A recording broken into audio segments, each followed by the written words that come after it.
Hi and welcome back to Everything Horses and More video channel. I'm Caroline Best and this is my partner Lovey, and we are going to be discussing the next continued part or series of our common mistakes beginner riders make. In this video, this topic today is the question about how should I sit on my horse.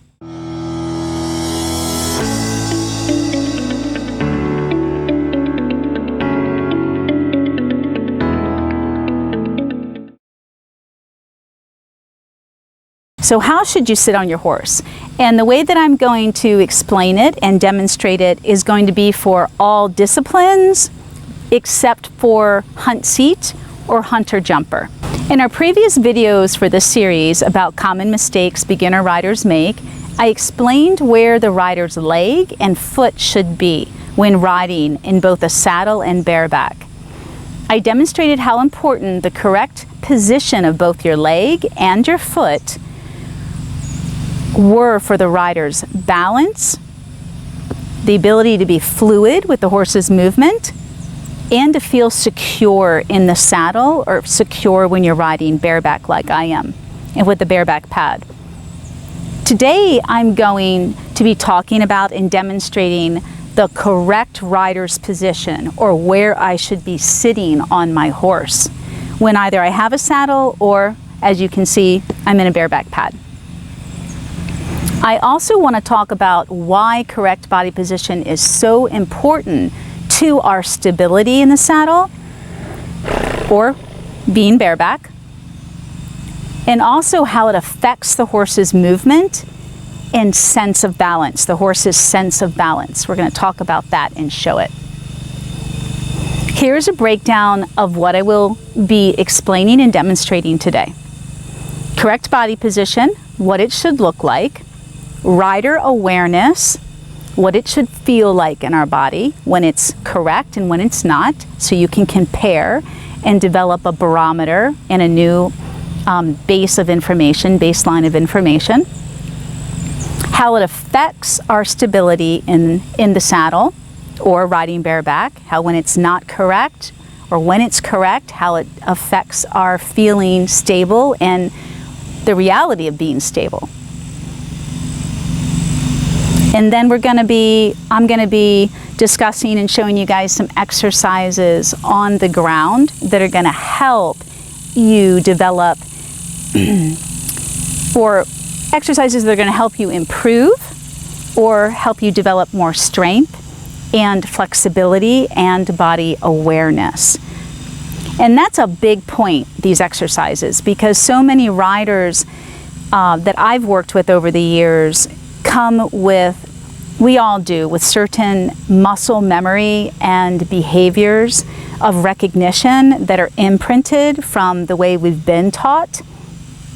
An example would be so many riders ride like this, and I'll be talking about why that's wrong for so many reasons, and it creates a muscle memory. For any one of us that rides the same way all the time. It creates a pattern of recognition, both mental, visual, and physical. And then it becomes imprinted and a muscle memory and a behavior that's really hard to change. So these exercises will help bring an awareness to you visually, mentally, and physically.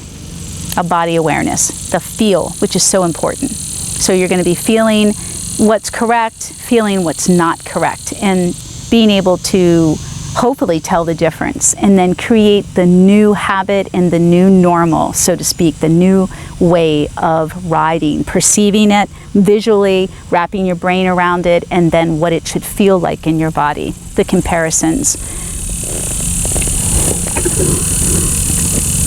Okay.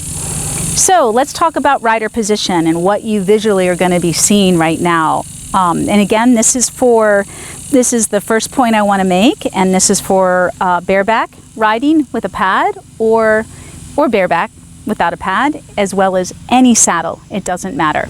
So in the previous videos, we talked about leg position and foot position and how the length of your leg is so important to creating stability and feeling secure and allowing your body to become fluid. And that means fluidity means being able to move with ease, relaxation, and flexibility. And strength. Strength is the part that gives us poise. Like I have poise right now. I'm not slouching, I'm not leaning here. So strength and flexibility together is what allows me to sit tall and poised right now. So like the previous video where we talked about riding centered and balanced, and we showed a visual of a straight line from, let me get Lovey a little bit to the left here, a straight line from my shoulder to my hip and elbow down to my heel.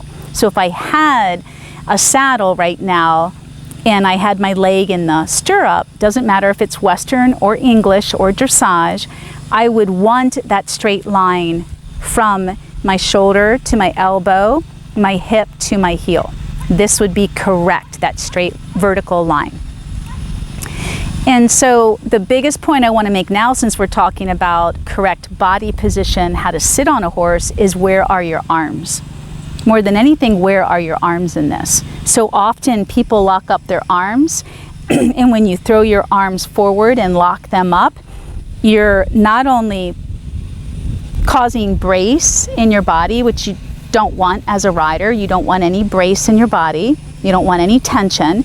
You not only create that brace and tension, I'm also feeling myself being pulled forward. Stay tuned for our next video in this series where I'll be explaining and demonstrating where to hold your hands and how to hold the reins, what's appropriate, what's safe for different disciplines and styles of riding.